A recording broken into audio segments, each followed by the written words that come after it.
કલાક છે તો અડધી કલાક મારે બીજું લઈ લઈએ. જુઓ, બે બાબતો સમજી લ્યો. એક મૂળ ખેડૂત ખાતેદાર સર્ટિફિકેટ, ભાર દઉં છું શબ્દને, અને એક ખેતીની જમીન ખરીદવા હેતુનું ખાતેદાર સર્ટિફિકેટ. બે અલગ અલગ વસ્તુ છે. એક જરૂરિયાત હોય તો કઢાવવાનું છે, એક ન જરૂરિયાત હોય તો કઢાવી લેજો.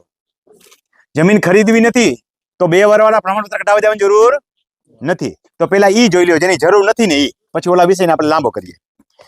માનો કે હું જમીન વેચી નાખું છું, મારી પાસે હવે કોઈ જમીન રહેતી નથી, અંતિમ જમીન છે, 7 નંબરમાંથી મારું નામ નીકળી, રેશન કાર્ડમાં નામ નીકળી જાય ને ચીઠી ફાટે ત્યારે, બરોબર? તો એમ હવે મારી પાસે ખેતીની જમીન રહેતી નથી તો હું ખાતેદાર ઉઠી જઈશ. થયું એવું કે મારી પાસે જે પૈસા હતા એ પૈસામાં ત્યારે જમીન આવતી નથી, હું ગોતું છું. નકર તો જમીન આ રાખું અને હું બીજી જમીન ખરીદી લઉં. ઘણા આવે છે ને આવા પ્રશ્ન પૂછે કે એવું શું જરૂર છે? પણ માણસ તમારે એક એંગલથી ન વિચારતા, આખી દુનિયાના એંગલથી આપણે વિચારીએ છીએ કે મારે જમીન ગોતવી હતી, મળી નહીં, અત્યારે હવે નિરાતે મારે ગોતવી છે. આ 7 નંબર તો મારું પૂરું થઈ ગયું, જમીન વેચી નાખી. એટલે અંતિમ જમીન વેચતા પહેલા, વેચતી વખતે તમારે મૂળ ખેડૂત ખાતેદાર તરીકેનું સર્ટિફિકેટ તો અલગ વસ્તુ છે, એ હોવું જ જોઈએ.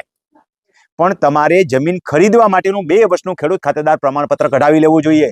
નહીતર ઘણી વાર એવું થાય 7 નંબરમાં જીવતું હોય, સમજ્યા? મેં જમીન વેચી નાખી, દસ્તાવેજ કરી નાખ્યો, 7 નંબર તો જીવે ને 3 મહિના સુધી, પણ મેં દસ્તાવેજ વેચી નાખ્યો તેથી તું ખાતેદાર મટી ગયો. અને અહીં જમીન 7 નંબર છે, એ 7 નંબરના આધારે વાંચીને જમીન ખરીદીને નામ ચડાવી દીધું. હવે મૂળ ખેડૂત ખાતેદાર સર્ટિફિકેટ કઢાવવા જાશો ત્યારે સર્ટિફિકેટ મળશે નહીં, તમે બિન ખેડૂત થઈ ગયા. એટલું જ નહીં, આવું કૃત્ય તમે અત્યારે કરેલું છે 300% જંત્રીની પેનલ્ટીને પાત્ર થઈ ગયા. એવું લિસ્ટ લઈ આવ્યું છું, એક ગામના 38 ખેડૂતો બિન ખેડૂત થઈ ગયા, અને હુકમ છે એ બતાવવા તમને લઈ આવ્યો છું, એક જ ગામના. અને આવી ભૂલો ઘણાય કરે છે. તો ખેડૂત ખાતેદાર સર્ટિફિકેટ ઇમ્પોર્ટન્ટ છે, 2 વર્ષ વાળું. 7 નંબર જીવે છે એને વિચારો. અંતિમ જમીન વેચવાનો દસ્તાવેજ થાય એટલે અરજી કરી દો તમારા પ્રાંત અધિકારી સાહેબ, એટલે કલેક્ટરને અરજી કરવાની છે. પણ કલેક્ટર બધા કામ ન સંભાળે ને, એટલે એને ડિવિઝન પાડી દીધા હોય કે ભાઈ આટલું જે ડીસીમાં જાઓ, પ્રાંતમાં જાઓ, બરોબર, ડેપ્યુટી કલેક્ટરમાં, અથવા તમારે જે ઝોન હોય એમાં. ડેપ્યુટી કલેક્ટર 2 ટાઈપના હશે, જ, મ, ન અને જસુ. જસુમાં નથી જવાનું આપણે ક્યાંય, એ જમીન સુધારણા છે. જ, મ, ન જમીન મહેસૂલમાં જવાનું છે, બરોબર? આપણે જે કઈ બોર્ડ લખેલું હોય ત્યાં, બરોબર, જમીન મહેસૂલમાં પ્રાંત હોય એમાં જવાનું છે, બરોબર? ડેપ્યુટી કલેક્ટર જમીન મહેસૂલનો. જસુ કલેક્ટર લખેલું હોય, ડીસી જસુ કાઉન્સમાં લખેલું હોય, ત્યાં જવાનું થતું નથી. જમીન સુધારણા હેતુથી તમને અલવિક્ષય આવતી ત્યારે કહીશ કે આ અરજી અહીં મૂકવાની છે, આ અરજી અહીંયા મૂકવાની, નકર ડખે ચડી જાય. ઇન્વર્ટ તો લઈ જ લેશે, તમે જ્યાં ઇન્વર્ટ દેવો ઇન્વર્ટ તો લઈ લે ને, બરોબર છે? તમારી ભૂલ છે. એટલે તો પ્રાંત અધિકારી સાહેબમાં તમારે અરજી કરવાની છે. એ વિષય આપણે પછી લેશું. પેલા સર્ટિફિકેટ જોઈ લ્યો બધા કે આ ટાઈપનું સર્ટિફિકેટ આવે, એક જણો વાંચી જાવ.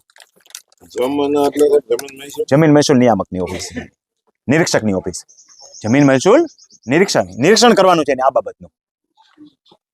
બોલતા જાવ જોરથી, છેકથી અહીંથી જ બોલો આખું. આથી પ્રમાણપત્ર આપવામાં આવે છે કે શ્રી કાનજીભાઈ ટપુભાઈ ખૂંટે રાજકોટ જિલ્લાના ગોંડલ તાલુકાના રીબડા ગામના ખાતા નંબર 198 સર્વે નંબર 39 પૈકી 1 હેક્ટર 28328 ચોરસ મીટરની જમીન રજિસ્ટર દસ્તાવેજ નંબર 2407 તારીખ 1/6/2020 થી વેચાણ કરી સરકારશ્રીના મહેસૂલ વિભાગના તારીખ 1/7/9 ઠરાવ મુજબ ગુજરાત રાજ્યમાં ખેતીની જમીન ખરીદ કરવા ખેડૂત પ્રમાણપત્ર મળવા તારીખ 5/6/2020 રોજ અરજી કરેલ, જે અન્વયે મામલતદારશ્રી મારફત ખરાઈ કરાવતા તેઓના પત્ર નંબર મહેકમ રજિસ્ટર નંબર 7/2020 તારીખ 30/7/2020 થી અભિપ્રાય આપેલ છે. જે મુજબ અરજદાર શ્રી રાજકોટ જિલ્લાના ગોંડલ તાલુકાના રીબડા ગામના ખેડૂત ખાતેદાર હતા અને સરકારશ્રીના મહેસૂલ વિભાગના ઠરાવ નંબર 2209 MLA 9 જ તારીખ 1/7/9 મુજબ ખેડૂત ખાતેદારનું પ્રમાણપત્ર મેળવવા પાત્રતા ધરાવતા હોય કાનજીભાઈ ટપુભાઈ ખૂંટને ખેતીની જમીન ખરીદવા આથી ખેડૂત ખાતેદારનું પ્રમાણપત્ર આપવામાં આવે છે. આ પ્રમાણપત્ર ઇસ્યુ તારીખથી 2 વર્ષમાં ખેતીની જમીન ખરીદી કરી લેવાની રહેશે. ખેતીની જમીન ખરીદી અત્રે જાણ કરવાની રહેશે. સમય મર્યાદા બાદ ખેતીની જમીન ખરીદ કરવાની કોઈ પણ મંજૂરી મળી શકશે નહીં, તેમજ આ પ્રમાણપત્ર રદ ગણાશે. એટલે ખાતેદાર મટી ગયો. 2 વર્ષની અંદર જમીન ખરીદી લેવાની છે. હવે કેવા સંજોગોમાં 3 વર્ષનું મળે એ હારે કહી દઉં છું. બધા જોતા જાજો ને પાસ કરી લેજો. આને છે ને આ મૂર્તિ નથી જોવાનું. હા, ઓલે દિલ્હી દર્શનમાં જાવ ને કે બોમ્બે દર્શનમાં જાવ ને તો ખબર છે ને રસ્તામાં સાઇટ સીન આવે, બસ આ સાઇટ સીન જોવાના છે. હા, ગાડી હાલી જાય ક્યાંય ઊભી રહે નહીં. અમિતાભ બચ્ચન નો બંગલો હોય તો અંદરથી નથી જોવાનો, બહારથી આમ બતાવી દે કે અમિતાભ બચ્ચન નો આ દેવાનંદ નો હાઈલો જાય, દેવાનંદ નો અમિતાભ બચ્ચન નો આવડો હોય તો હાઈલો જાય. ક્યાં અંદર રહેવા જવું છે આપણે? જો આ બધાય તમને શેમાં મળી જાહે? વોટ્સએપ ગ્રુપમાં. અને પછી એમાં કદાચ ટેકનો મારે તો બધું લખેલું તો છે જ અંદર. હા, શેનું પ્રમાણપત્ર છે એ તો તમને દરેક ડોક્યુમેન્ટ મેં બોલપેન થી લખ્યા છે, ફોટા પાડ્યા છે ને એમાં, એટલે એ તમને મળી જશે. હા, તો આ પ્રમાણપત્ર પેલા તો ક્યારે 2 વર્ષનું મળે, ક્યારે 3 વર્ષનું મળે. તમે તમારી જમીન હાથે વેચતા હો ને હાથે ખેડૂત ખાતરદાર થતા હોય ને હરખતી એમ જા, એટલે સરકાર 2 વર્ષનું જ આપે, કારણ કે તમને કીધું કોઈએ વેચે, હરખથી વેચીને આપણે. હા, તો 2 વર્ષનું મળે. પણ તમારી જમીન એકવાર થઈ ગઈ, ગણેશભાઈ આ રસ્તો નીકળે છે, મારી ટોટલ જમીન વહી ગઈ, હવે હું ખેડૂત ખાતરદાર રહેતો નથી, કેનાલ નીકળી, જેટકો બેઠું, કાંઈ પણ છે, સરકારે તમારી જમીન એકવાર કરી લીધી, તો તમને કેટલા વર્ષ મળશે? 3 વર્ષ. સરકારી પ્રક્રિયાથી થયેલી હોય તો 3 વર્ષ નું ખેડૂત ખાતરદાર પ્રમાણપત્ર તમને મળે, કારણ કે હરખે દીધી નથી, સરકારે એકવાર કરી છે, તો 3 વર્ષ. હજી 3 વર્ષ મળે. અમે 2 હગા ભાઈઓ છીએ, બાપ દાદાની જમીન 2 એકર જ છે, અમે ઈચ્છીએ તો 1-1 એકરના ભાગ પાડી શકીએ, કારણ કે 1 એકર સુધીનો ટુકડો થાય, પણ 1 એકરથી હવે ટુકડો થતો જ નથી, તો હું મારે એક હક જતો કરવો પડે ને. હું શું કરું છું? હક જતો કરું છું. હક જતો કરવાના કિસ્સામાં 3 વર્ષ. હવે જમીન 2 એકર હોય એવું જો નથી, 20 એકર જમીન હોય એનું હક જતો કરું કે મારે અહીં રાજકોટ ક્યાં રહેવું છે ભાઈ, આ તમે રાખો, ગમે એ કારણોસર હક જતો કરો. હક જતો કરવા માટે સરકારને રીઝન બતાવવાની જરૂર નથી. હક જતો કરવાના કિસ્સામાં કેટલા વર્ષ મળે? આ કાયદો ટુકડાધારાની જોગવાઈનો છે.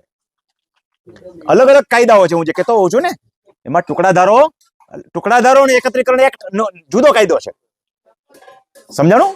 તો ટુકડાધારા અને એકત્રીકરણ એક્ટના કાયદા નીચે જો જતું હોય તો મળે 3 વર્ષ. ઈ કાયદાની જોગવાઈમાં ન આવતું હોય તો 2 વર્ષ. રેડી? એવી રીતે જમીન સંપાદન એક્ટ જુદો છે, તો જમીન સંપાદન એક્ટના કાયદા નીચે થતું હોય તો કેટલા વર્ષ? 3 વર્ષ. તો 3 કાયદા નીચે તમે સર્ટિફિકેટ મેળવો છો, અરજી કરો છો, બરોબર છે? એક મહેસૂલ ધારા નીચે, બરોબર, જમીન મહેસૂલના કાયદા નીચે તમે મેળવો છો તો કેટલા વર્ષ? 2 વર્ષ. ટુકડા ધારા અને એકત્રીકરણના કાયદા નીચે મેળવો છો તો 3 વર્ષ, અને જમીન સંપાદન એક્ટ નીચે મેળવો છો તો 3 વર્ષ. રેડી? દસ્તાવેજની નકલ જોડવાની છે, 7-12-8 જોડવાના છે, ઉતરોતા તમામ હકપત્રક કેમેરો બંધ રાખજો અને એ ગળે લેજો. સમજાઈ ગયું છે? ઈ IORA પોર્ટલ ઉપર જઈને અરજી થશે, એ આપણે કરાવતા અત્યારે નહીં બેસી શકીએ, ખાલી કાઇન્ડ ફોર યોર ઇન્ફોર્મેશન, બરોબર છે? માત્ર તમારી જાણકારી માટે કહું છું. એમાં તો ઘણી લાંબી પ્રક્રિયા છે, ક્યારે મળે ક્યારે ન મળે, પણ એ કરાવી લેવું જરૂરી છે. અત્યારે આપણે છે ને જે કામ તમે સરળતાથી કરી શકો ને એ કામ હું તમને શીખવાડીશ, બરોબર છે? ઓલું ખાલી એક જ કામ શીખવાડે બેસ ને એમાં 3 કલાક વહી જાય, બરોબર ને ડેનિસભાઈ? ઓછા કરેલું છે ને? આમાંથી કેટલા જણાએ મૂળ ખેડૂત ખાતર સર્ટિફિકેટ IORA પોર્ટલ પરથી કરાવેલું છે? 1 2 એ વિષયમાં એ ભેગી ચર્ચા ન કરો ભેગી, અત્યારે ખાલી એક જ વિષયની ચર્ચા છે આપણી, એ પાછો અલગ ટોપિકમાં હું લઈશ. એ પ્રશ્નોત્તરીમાં લેજો, બીજા કોઈને કાંઈ પણ બીજું પૂછવું હોય તો ક્યારે પૂછજો?